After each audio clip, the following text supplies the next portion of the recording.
Fala pessoal, sejam todos bem-vindos a mais um vídeo aqui do Desvendando, esse especial sobre os problemas do futebol brasileiro, em específico o calendário. A gente vai falar mais sobre ele ao longo do vídeo. Antes da gente começar, por favor, eu te peço, deixa o like, deixa o comentário aqui embaixo, ajuda demais a gente, ajuda no engajamento, tá bom? Também, por favor, se inscreva no canal e ative o sininho para receber todas as notificações aqui do NS Soccer, porque isso facilita demais com que a gente consiga, com que o YouTube divulgue a gente o máximo possível e a gente vai aumentando o tamanho dessa comunidade. Combinado? Feito esses pedidos iniciais, vamos recordar um pouquinho da discussão de ontem para a gente poder dar sentido com a discussão de hoje.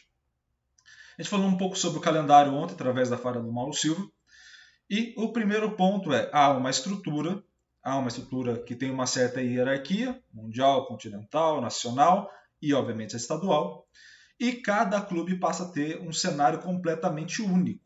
O clube da Série A, que tem o calendário cheio, ele tem uma reclamação. O clube da Série B, que tem o calendário mais ou menos cheio, ele tem outro tipo de reclamação. O clube da parte estadual, que está sem calendário, tem um outro tipo de reclamação. Por quê? Porque a gente tem muito clube e não necessariamente todas as competições são de fato boas para o clube, no sentido financeiro mesmo. Não são todas as competições que vão fechar o caixa, tá bom? Então, por isso que por vezes alguns vão querer que o calendário fique do jeito que está, ou prefiram isso do que aumentar o número de jogos, e outros vão acabar pendendo para um lado de aumentar o número de jogos, mas isso numa perspectiva um pouco mais nacional, menos estadual, tá? Então são perspectivas diferentes que a gente viu no vídeo de ontem, tá? Feito esse resumo, hoje a gente vai passar por outros dois vídeos que eu acho que são extremamente interessantes para reflexão.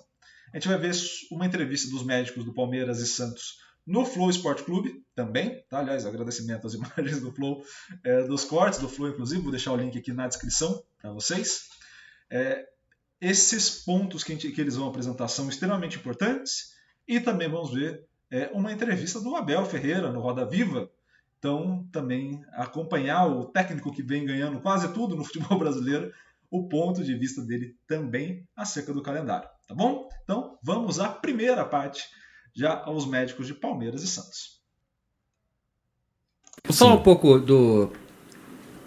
da questão prática quando estão nos campeonatos, né? Porque assim, queria inclusive parabenizar o departamento médico, porque o departamento médico do Palmeiras, assim, os atletas, vocês devem fazer os casos cuidar muito bem, porque assim, o cara tem um probleminha, fica um jogo fora no máximo, volta no outro. Ano passado performaram demais, jogaram mais do que todo mundo, né? E a gente viu, porque assim, a mídia só fala do departamento médico para criticar. Verdade. Né? Só para criticar. No passado, São Paulo teve uma época que tinha muito jogador lesionado. E era só. O Flamengo sofreu tem muito. Tem que vir algum médico aí falar o que tá acontecendo lá dentro. Tipo, não é assim, né? E falando, o departamento médico tá fazendo coisa e não vem, não sabem, não tem, né? Nada disso. Mas o Palmeiras realmente tem uma performance física muito impressionante. Mas esse campeonato, o campeonato estadual, né? O paulista principalmente, que tem trocentas datas. E teve casos de cara joga um dia, para joga aqui, aí para 2 dias, joga.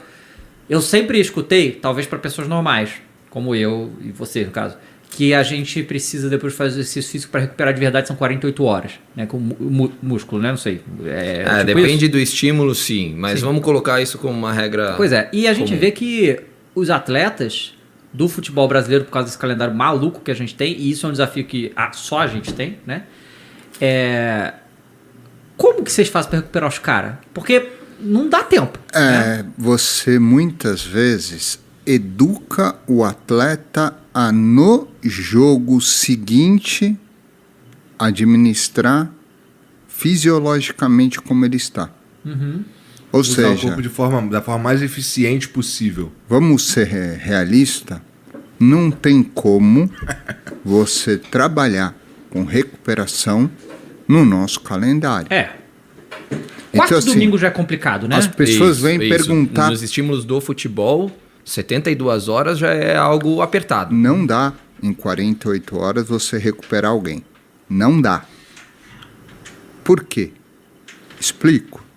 Porque tem aspectos centrais relacionados à respiração, relacionados a coração, relacionados a hormônios, e tem aspectos musculares.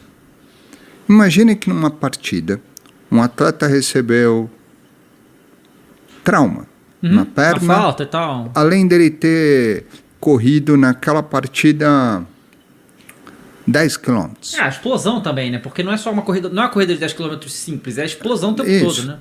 Não é o tempo todo. Tem alguns estímulos de frequência de explosão. Quando termina esse jogo, tem uma quantidade de substâncias que ele liberou no corpo dele.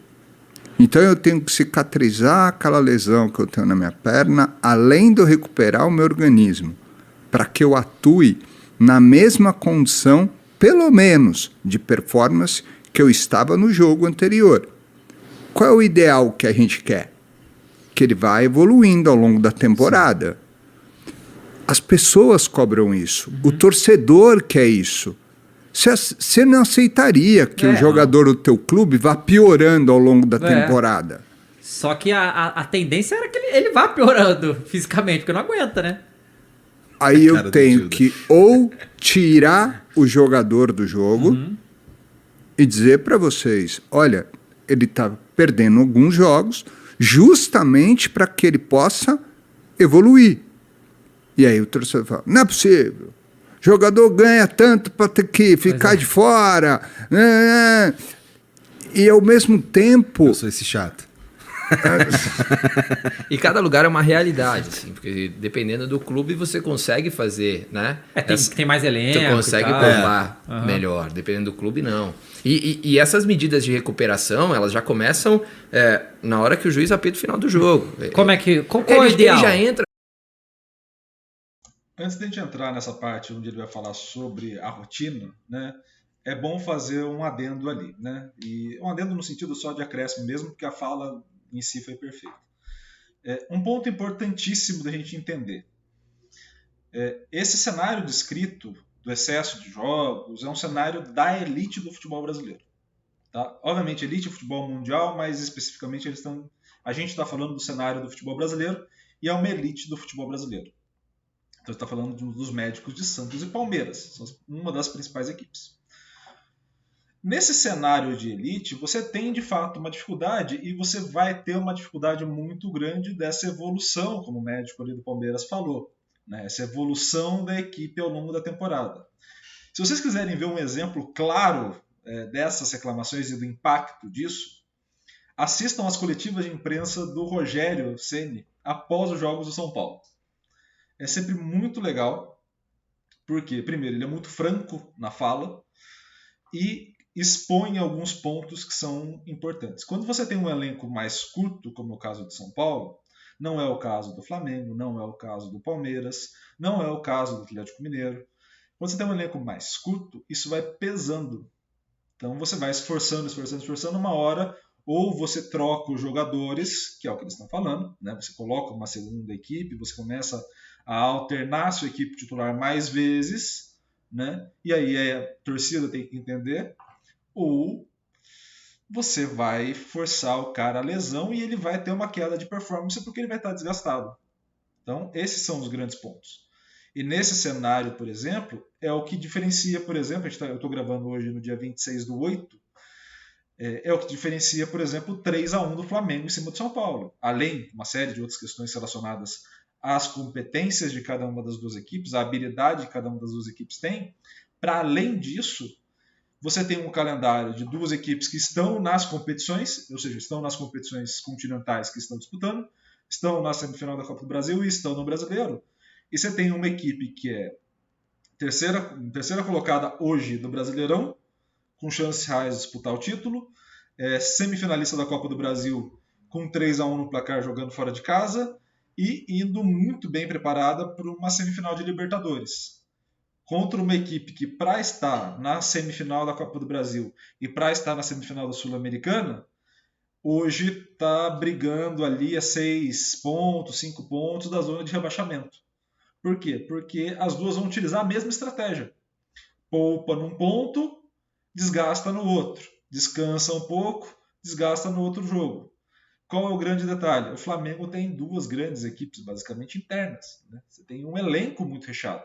Quando você tem esse elenco, você rodar esses jogadores permite que você mantenha um determinado nível. Quando você tem um elenco mais curto, onde você vai pegar mais jogadores da base, como é o caso de São Paulo, onde você vai ter que rodar jogadores que não performam tão bem, você acaba tendo uma queda no desempenho. Então você tem uma perda de pontuação também na competição, principalmente a competição mais longa, como é o caso do brasileiro. Então vocês vão ver equipes que abriram mão das outras competições para estarem no brasileiro e equipes que, para estarem vivas nessas competições, até por questões financeiras também, né, questão de ganhar um dinheiro extra ali nessas competições, vão performar pior no brasileiro. Então tudo isso é organizado a partir desse viés de calendário que a gente tanto fala. Então percebam como a gente tem um calendário muito ruim lá embaixo para todo mundo, para grande parte desses clubes, e quando chega na ponta, a gente exagera tanto em querer espremer o suco dessas equipes, né? Querer colocar os principais clubes na tela da TV ou ter os principais clubes jogando mais vezes, que a gente espreme tanto que a gente prejudica o esporte. A gente prejudica a construção disso ao longo do tempo. Então, vamos voltar a ouvir a fala agora do médico do Santos. Ele já entra no vestiário com a suplementação dele, já tem a banheira de gelo para ele fazer, tem um massagista lá para também fazer uma liberação muscular, se ele quiser. Então, assim, desde o momento que apita o final de jogo, ele já começa o protocolo de recuperação. A estrutura é para isso, né? E na natação, do qual eu fui médico, também é assim, com as suas especificidades. É completamente diferente o nível de atleta. Mas você tem uma cadeia de ações pré e pós que você faz para otimizar o desenvolvimento do atleta. E o horário dos jogos no Brasil também é uma porcaria, né? Porque quanto mais tarde... O jogo termina quase meia-noite. O cara já devia estar dormindo, né? Já devia dormir. Mas não, ele ainda tem que fazer essa recuperação aí, mas também prejudica o sono, né? A gente tá esculachando o horário da novela, né, cara? Pois é, né, cara? Por causa da novela, não, prejudica o trabalho de vocês. Eu posso contar uma para vocês aqui? Ontem eu voltei do jogo, da semifinal, dormindo no ônibus. Cara, tá morto, não tá aguentando. Você passa o dia no consultório, aí sai correndo, vai no CT, aí sai correndo depois, volta pro CT de novo. Cara, a hora que a gente voltou ontem, triste do resultado, cara, assim, dormindo. Imagina o atleta. Imagina um atleta que acabou de jogar. O que ele mais quer é dormir. Esse também é um ponto muito interessante, a rotina de recuperação. Porque a gente fala como se fosse todo mundo liberado, vai para casa e resolve dormir 1 hora depois e está tudo certo. Na verdade, você tem a adrenalina do jogo, você tem uma série de coisas de recuperação que ele vai ter que fazer.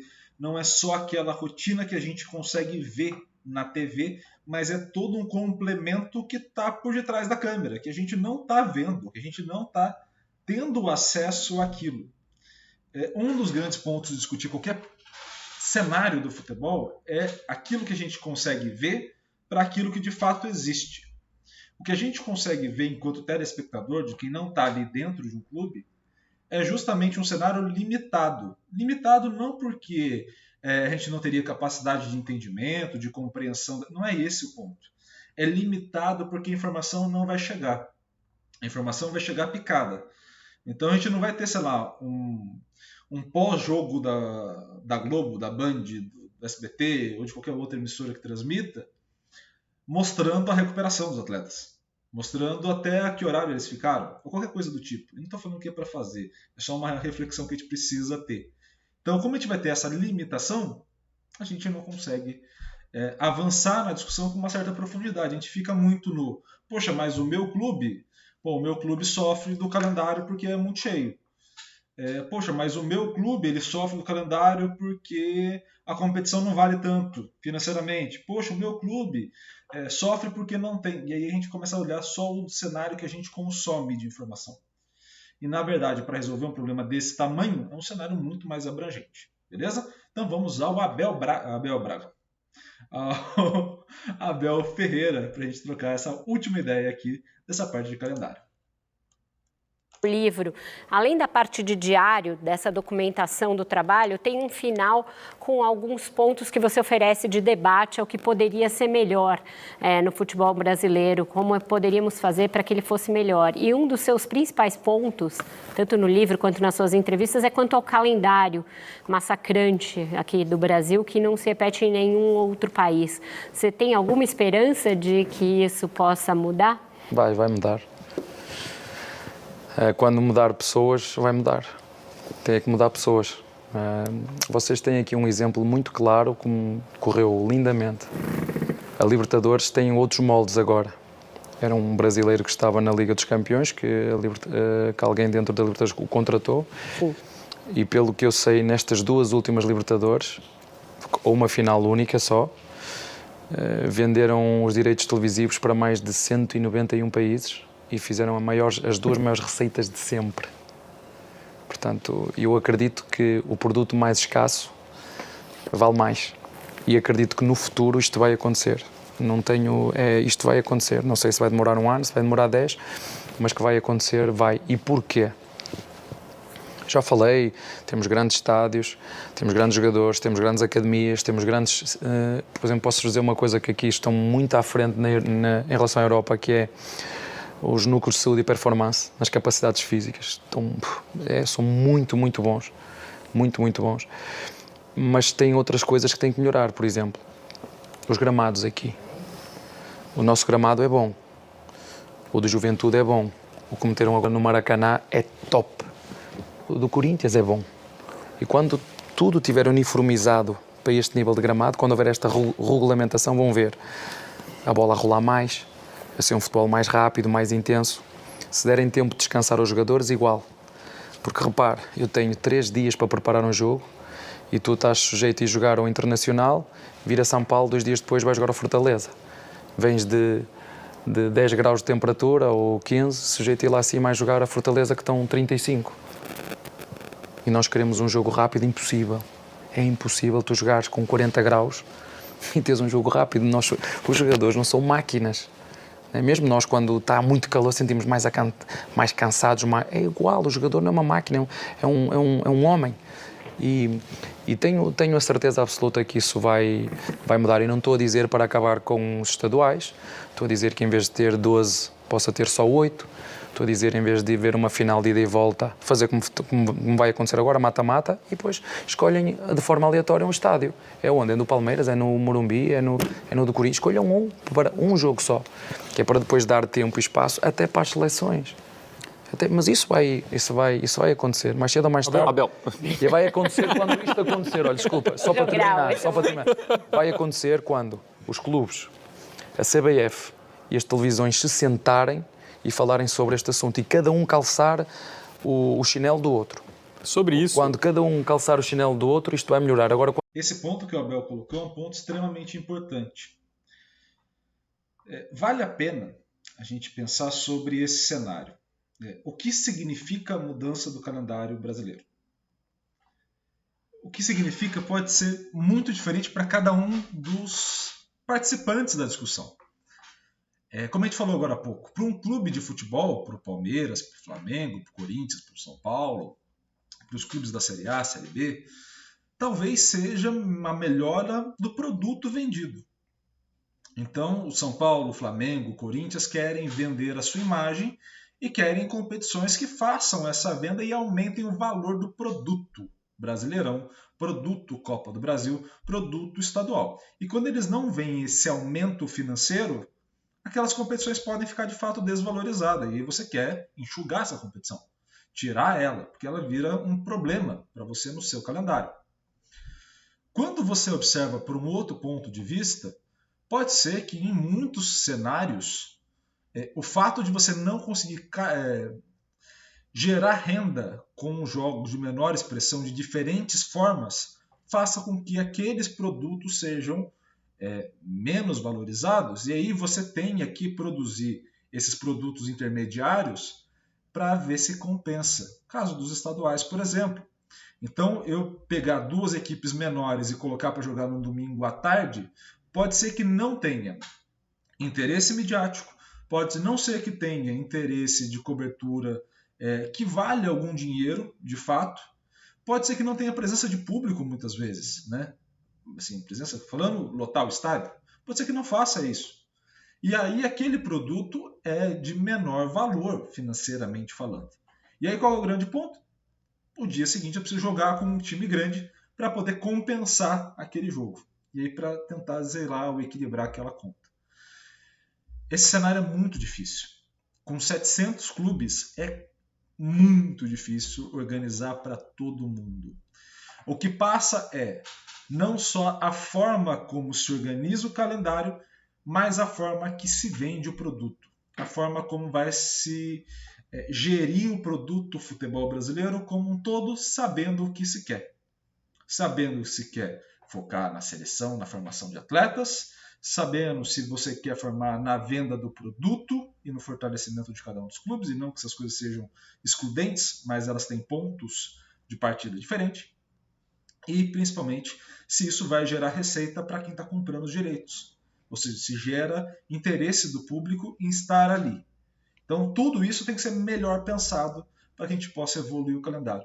Não é simples, não é tranquilo esse ponto, gera um puta trabalho, mas é importante que se levante os debates várias vezes para que a gente possa dar um direcionamento ou norte na discussão. Saber o que se quer, para depois saber como você traçar a rota para isso. Combinado? Espero que vocês tenham refletido e gostado desses pontos apresentados em todos os vídeos, na minha fala, enfim, no vídeo completo aqui do Inés Soccer.